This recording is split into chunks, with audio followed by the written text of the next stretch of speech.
Broadcast tonight, we have all there is to know about Thanksgiving break coming up. And the Shippensburg University Acting Group has a big show coming up. All that and more right now on SUTV News.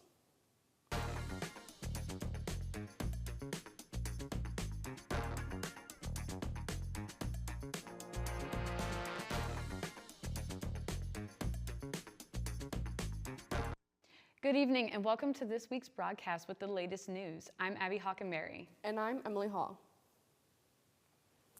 Thanksgiving break is quickly approaching, and we want to remind you of a few things before you go enjoy your turkey. Student housing closes at 6 p.m. on Tuesday the 26th. Special permission is required to stay past that deadline. Students must lock and close all windows as well as unplugging all electronic items except for fridges and fish tanks. One final reminder to sign your checklist on your door as well. All dorms will reopen Sunday, December 1st at 1 p.m. for the final stretch of the fall semester. SUTV will be enjoying our turkey as well, so we will be taking Thanksgiving off and we will air our final broadcast of the semester on December 5th. We hope to see you there. The Shippensburg University Acting Group has put together their fall show, The Fairy Tale Courtroom. Showtimes are Friday the 22nd at 7 p.m. as well as both Saturday the 23rd and Sunday the 24th at 2 p.m. Tickets for students are $5 and $8 for adults. The show will take place in the Memorial Auditorium. With more on how the cast has been preparing for the show is Stephen Good, co-director. So we've been preparing for this show by starting auditions back in September, and we did a round of just normal auditions and callbacks to get the actors more involved with the piece. And then once that was done, that took a week. So after that, we went straight into getting into rehearsals. And since then, we've gone nonstop, 4 days a week rehearsals. And the actors have been doing character development, and we've done blocking and set construction and costuming and makeup, all of the fun little things that you get involved with theater. The Blue Envelope program is beginning to be implemented at Shippensburg University. To learn more about the Blue Envelope program, we were able to sit down and chat with the Chief Taylor of the SUPD. Let's hear more about the benefits of the Blue Envelope program. So the Blue Envelope program is a program that tries to bridge the gap between law enforcement and drivers that may have communication issues. It provides an opportunity for drivers that do have communication issues to have the initial information that law enforcement needs on a traffic stop already provided inside the envelope, and then that allows them to just hand that to the officer so that in a stressful situation, they're not looking around for information, that sort of thing. Okay. So for our students or people on campus, they can go to the Office of Accessibility Resources over in Maury Hall. They are set up to assist with, making copies of the required paperwork or filling out the forms. If they don't want to go there, they can stop here at our station. We're open 24/7, and we can assist with getting the information filled out. We're also partnering with the Shippensburg Borough Police so that any community members that would like to participate in the program could also pick an envelope up at their station as well. Throughout the week, the campus greenhouse has been open to tour. Botany students from biology classes have been giving tours throughout the week. They offer a look around the greenhouse featuring many different plants such as cacti, greens, and even some carnivorous plants. We got the chance to talk with one of the botany students. So a good way to get involved is a lot of the time it's kind of just like by volunteer if you wanted to come in and help out. I know you can talk to, I think it's Dr. Bergston and like Dr. Solly about getting involved and helping like take care of them, whatever. I know you can ask to come in here too and like look around. They will be open for the last time this Friday from 9 a.m. until 11 a.m. So make sure to stop by or contact Dr. Sali if you are interested in learning more. Join the Page Center as they come together to celebrate Queersgiving. Enjoy the company of fellow students and faculty over a comforting holiday meal. This festive feast will take place in the Page Center space in Cub 232. If you haven't stopped by the Page Center before, now is the perfect time. Queersgiving will be held tomorrow from 11 a.m. to 1 p.m. and is free to attend. When we come back, JD DeRazio will give us information about Dr. Oz's new role in the government. And Rylan Walls gives updates on the war in Ukraine. Are you failing a class or don't know what you're doing? You're in luck. Shippensburg Primary Academic Resource Center is free to all SHIP students. The Student Success Center, also known as the Learning Center, is located on the first floor of Mowry Hall. The center provides a variety of services, including course-based tutoring, writing tutoring, and learning specialists. To schedule an in-person or Zoom appointment, visit the Student Success Center collaborative website, ship.campus.eab.com. I'm Will Nicholson with SUTV. Here at Multicultural Student Affairs, we value every student. No matter your race or ethnicity, you are guaranteed a home here. MSA offers many resources: a place to study, a place to meditate, a place to socialize, or a safe place to communicate issues or talk with a faculty member. Come down to Gilbert Hall today and join our family. Our roots run deep. Why not grow together? This is a public service announcement from MSA. Are you having a hard time focusing on your work? Why not check out the Ezra Lehman Memorial Library? The library has many resources like the IT desk on the main floor. For computer assistants, see the experts. Need to print in black and white or color? Don't worry, the library offers both options on different floors. You can use the bottom floor for group work and the top floor for when you need silence. Don't forget to stop by Starbucks. Check out library.ship.edu for more information. This is a public service announcement from SUTV. Welcome back. It's time to take a trip around the globe with Rylan Walls in this week's World News.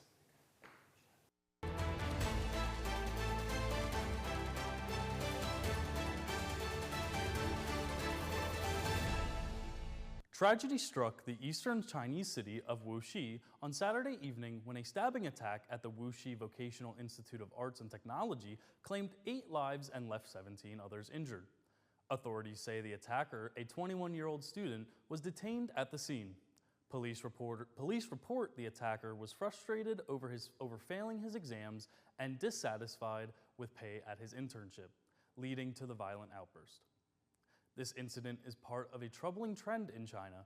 Just days earlier, a car attack in Shuhai killed 35 and injured 43. Similar random public attacks have occurred in recent months, including knife assaults in Beijing and Shanghai. The attack has sparked debate online. However, the videos and images of the attacks remain heavily censored on Chinese platforms. The government's control of sensitive content contrasts with unfiltered posts seen on Western platforms like X. Israeli Prime Minister Benjamin Netanyahu confirmed that a late October strike on Iran targeted a key component of Tehran's nuclear program. Speaking to the Knesset, he said the attack was intended to sabotage Iran's efforts to advance its nuclear capabilities. Israeli officials say the attack struck military sites and a nuclear research facility near Tehran. The International Atomic Energy Agency warned earlier this year that Iran has stockpiled highly enriched uranium that could be used as resources for weapon production. Iran signaled a willingness to negotiate but rejected pressure tactics, while Netanyahu insisted that the strike was a necessary step to curb the threat. Let's check in with JD DeRazio, who has updates on the upcoming Trump administration in this week's road to the election. Welcome back to SUTV's Road to the Election. I'm JD DeRazio. After President-elect Donald Trump's convincing victory, he continues to employ individuals to represent the U.S. government in 2025 and beyond. And just this week, another significant individual has been added. Trump has tapped Dr. Mehmet Oz to lead the Centers for Medicare and Medicaid Services. Known to millions as a TV personality and medical expert and a former Pennsylvania Senator nominee, Oz now faces the daunting challenge of overseeing programs that serve over 150 million Americans. Dr. Oz's nomination is part of Trump's broader strategy to shake up Washington with unconventional picks. In other news, it's also been announced that former WWE CEO Linda McMahon will be the Secretary of Education in Trump's administration. If elected, McMahon will be in charge of leading the nation's school system into Trump's ideals of American education. Trump continues to pick bold picks for his pivotal roles in his cabinet. That's all for this week's Road to the Election. I'm JD DeRazio. Now back to Rylan Walls with the rest of this week's World News. Ukraine struck deep into Russia for the first time using U.S.-supplied attack missiles, targeting a weapons facility in Bryansk Tuesday. Russia reported 6 missiles were fired, with 5 intercepted and 1 causing minor damage. The strike followed the Biden administration's approval for Ukraine to use longer-range weapons against Russia. The move coincided with Russian President Vladimir Putin updating nuclear policy, lowering the threshold for nuclear use in response to Western-backed aggression. The U.S. called the update routine and saw no signs of immediate nuclear action. Meanwhile, thousands of North Korean troops were deployed to support Russia, which the U.S. labeled a major escalation. Moscow warned using Western long-range weapons is a new phase of war, while Ukraine vowed to continue leveraging its growing arsenal. The world's largest coral growth has recently been discovered. The coral was found by a National Geographic team in the Solomon Islands. It is currently estimated to be over 300 years old and larger than a blue whale. It is so big that it can even be seen from space. The coral has been reported to be in good condition and is serving as a habitat for a variety of aquatic life. However, there are concerns that rising ocean temperatures can threaten the growth. Only time will tell if this ecosystem can keep adapting to changing waters. This has been Rylan Walls with news from around the world. Now back to Emily and Abby at the desk. When we return, Haley Galaskas will tell us what to expect for this week's Thanksgiving break weather. And Austin Briner gives us the rundown of the Macy's Day Parade lineup for the year. Stay with us. A lethal dose is in here. Who gets it, I won't know. Scary that it can be put into anything, and we can't even see it or notice it. There's been another deadly shooting at a local elementary school. According to authorities, the suspect acquired the gun from a family member's home before using it to take the lives of innocent children and teachers. Store your gun securely, locked, unloaded, and away from ammo. You can talk to me if you're feeling sad. Thanks for hearing me out, bro. Whenever you need to talk, I'm here, okay?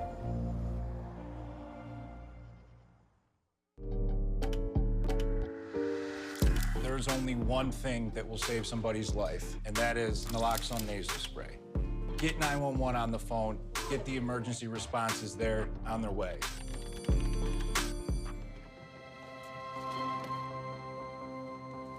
The impact of a meal goes well beyond feeding our bodies.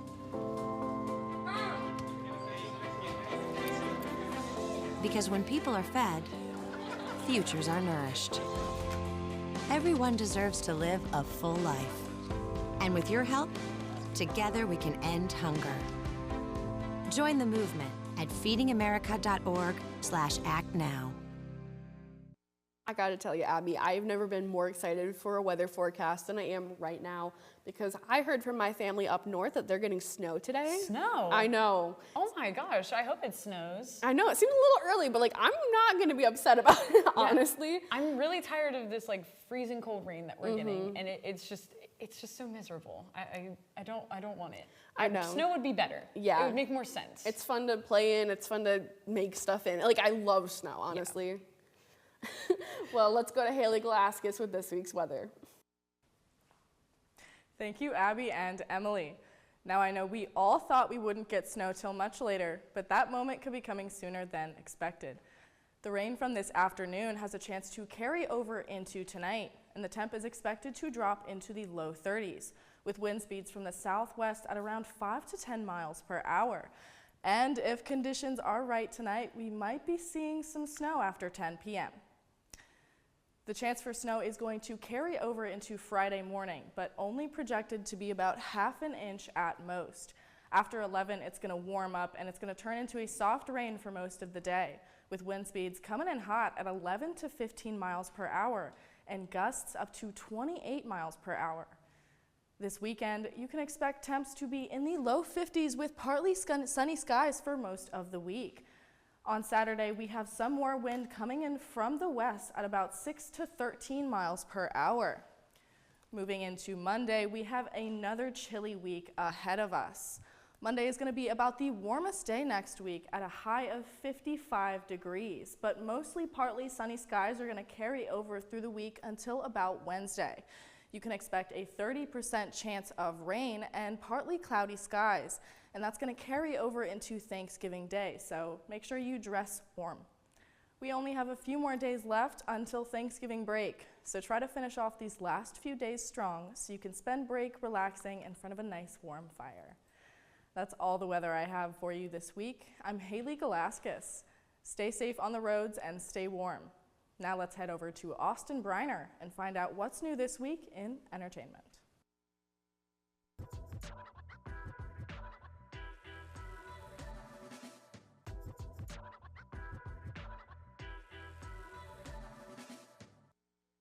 The winner of the Jake Paul versus Mike Tyson fight was actually Netflix. The streaming giant hosted the event via live stream on Netflix with an astounding 108 million people tuning in live. Netflix was tracking the progress of the fight across countries. Across the 91 countries that were being tracked, 78 had the fight on as the #1 most watched title on Netflix.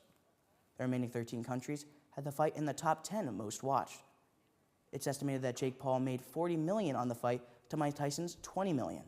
The fight itself left many fans disappointed by the lack of action between the athletes. In the end, Paul won the fight by unanimous decision. In regards to the fight, Tyson said that it is, quote, one of those situations when you lost but still won. This year's Macy's Day Parade is set to feature balloons, floats, performers, clown crews, marching bands, and more. This year's astounding balloon lineup will feature 6 new balloons, including Minnie Mouse, Spider-Man, and Elf on the Shelf, and Marshall from Paw Patrol, to name a few. The 7 balloons on bikes will feature its 4 new characters, including Lox and Jabba, which are meant to pay homage to a classic New York bodega breakfast. Also included in the bike balloons is Cookie and Crouton, 2 pigeons who redefine street food. Disney's Magic of the Seas float features a festive spin on one of their cruise ships, while the Haribo Candy Cosmos float is sure to excite kids of all ages. To see a full list of this year's lineup, visit Macy's.com. Pamela Anderson is set to star in the new film, The Last Showgirl. The drama is described by IMDb as, quote, a seasoned showgirl must plan for her future when her show abruptly closes after a 30-year run, end quote. Directed by Gia Capella, the movie will also feature stars Kieran Shipka, Dave Bautista, Brenda Song, Jamie Lee Curtis, and Billy Lord. The Last Showgirl has announced its release date for January 10th of 2025. Dave Coulier, known for his role as Uncle Joey on Full House, recently opened up about being diagnosed with stage 3 non-Hodgkin's lymphoma. He shared with People magazine that he was diagnosed in October after going to the doctor because of an upper respiratory infection causing his lymph nodes to swell. Coulier has been relying on the support from his family, especially his sister Karen, to keep his spirits up. He has also received love from his Full House castmates. He broke the news of his cancer to them through a group message, and their response was immediate. So far, Coulier has gone through 6 chemo treatments and is taking every day by day.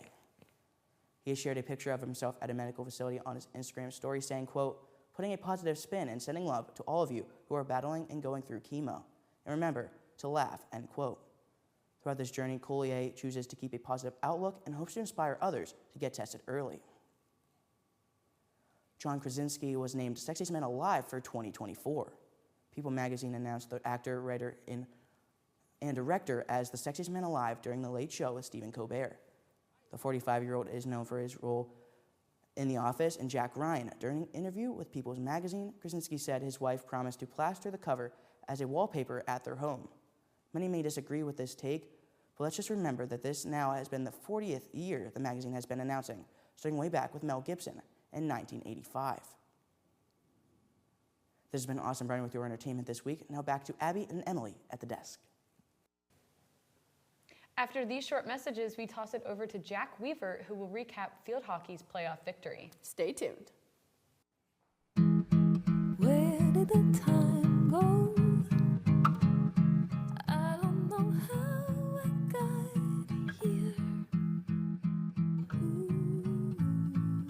You've done the hard part. You quit smoking. Now do the easy part and get scanned for lung cancer. If you smoked, you may still be at risk, but early detection could save your life. Talk to your doctor and learn more at savedbythescan.org.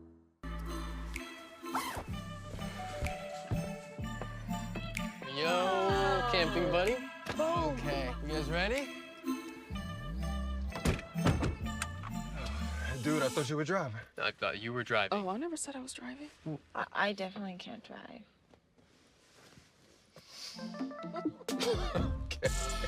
If you're high, just don't drive. It's illegal everywhere. If you feel different, you drive different.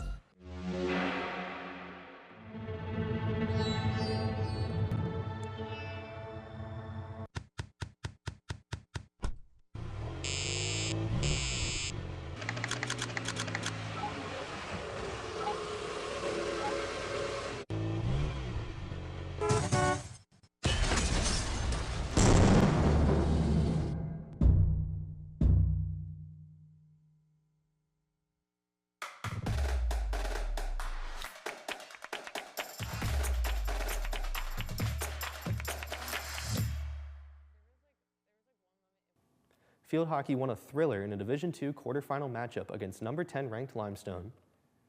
Limestone, who's hosting the tournament, started off the scoring just 4 minutes into the game, but it was quickly tied up when junior Auguste Garibaldi deflected a shot from senior Yasmin DeMeyer into the net. Garibaldi wasn't finished yet when she scored a penalty stroke right over the goalie to score her second goal of the game and 18th of the season. The Raider lead was extended less than a minute into the second half when sophomore Hannah White delivered a pass to senior Nia Gilchrist, who scored easily. The Saints grabbed a goal back midway through the third from a penalty corner to make the final score 3-2 for a Raider win. The team is now 11-0 against nationally ranked opponents this season. Head coach Tara Zollinger improves her record to 3-0 in the quarterfinals of the NCAA tournament. The Raiders will stay in Limestone for their semifinal game against the Kutztown Golden Bears, who beat the Raiders last season in the semifinals and went on to win their first national championship. Their next matchup takes place this Friday at 2 p.m. The Shippensburg men's basketball team tipped off their home opener Monday night against Chestnut Hill. The story of the night was redshirt sophomore Marcus Frank, who put up 32 points. With 1 minute to go in the game, Ivy Pettit hit a corner three for Chestnut Hill and was fouled on the play to give the Griffins a 2-point lead. Frank would respond with a quick layup to put the Raiders up one with 21 seconds left, but Chestnut Hill responded with an open three to put the Griffins up. With 4 seconds on the clock, freshman Jaden Smith would attack the basket and draw a foul that had originally called a goaltend. After an official review, the basket was waved off, and the freshman would have a chance to tie the game with 2 free throws. He missed the first and allowed the Raiders to purposefully miss and set up a rebound and shoot play. Marcus Frank attempted a mid-range, but it rimmed out for a heartbreaking 71-69 home loss for the Raiders. The Raiders will be back in action at IUP on Friday for their PSAC opener. Women's volleyball took the court one last time at Higas Fieldhouse for the first round of the PSAC playoffs. The Raiders hosted the 3-seed East Stroudsburg Warriors for a third matchup of the season between the two. Shippensburg's Kayla Johnson led the Raiders with 10 kills, hitting 11% from the floor. The first set was a back-and-forth matchup, but the Raiders ended up falling by a score of 25-14. The second set was Ship's best chance of the night to get a set win, but they fell 25-21.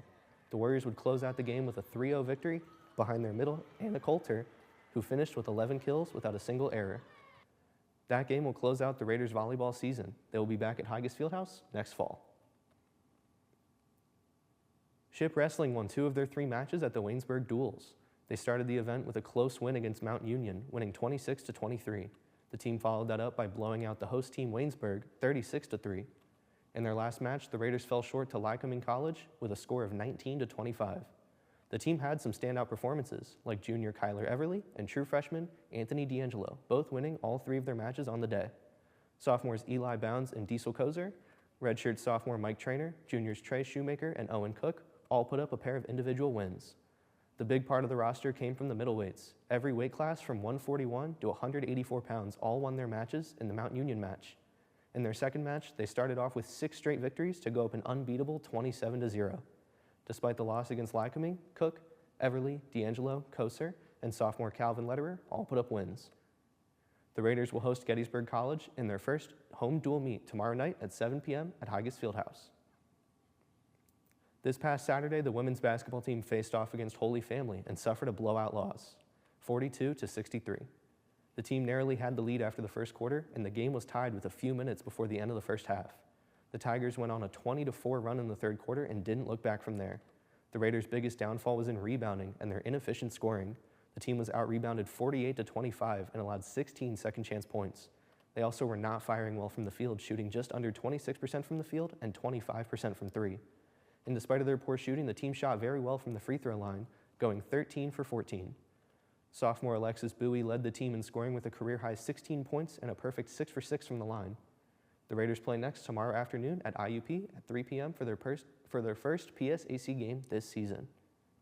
That's all for sports this week. I'm Jack Weaver. Now back to Emily and Abby at the desk. What's got Ship talking this week? Find out when we come back.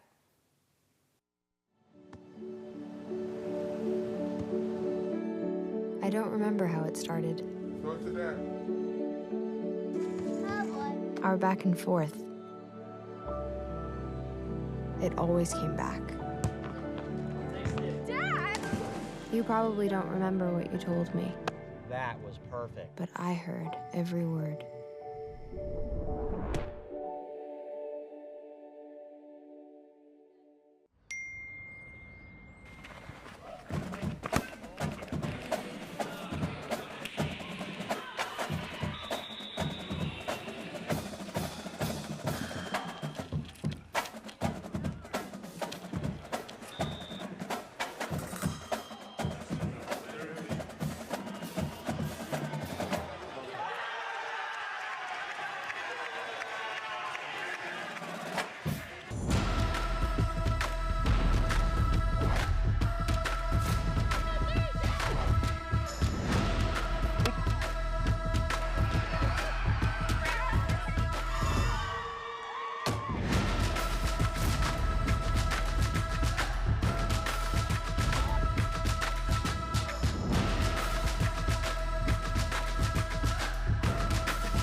In celebration of our upcoming Thanksgiving break, SUTV's Rylan Walls asked SHIP students on what their favorite Thanksgiving food is.